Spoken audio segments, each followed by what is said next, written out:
తెలంగాణలో మళ్ళీ real estate భూముల రేట్లు పెరిగిపోయినాయి. టీజేఏసీ వేలంలో రాయదుర్గంలో 1 ఎకరం 237 కోట్లు పలికింది. క్రిందటిసారి 177 గొప్పదనుకుంటే ఇప్పుడు అంతకంటే ఎక్కువ.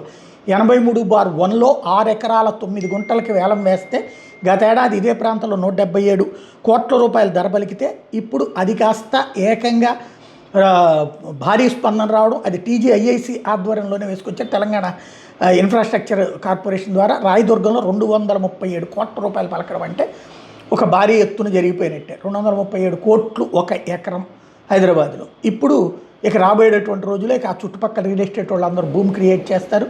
ఇక ఇప్పటికే ఫ్లాట్ అంటే ₹1 కోటి 2 కోట్ల రూపాయలు అంటున్నది. మరి 5 కోట్లకు 10 కోట్లకు తీసుకెళ్తారా ఏంటనేది చూడాల్సిన అవసరం ఉంది.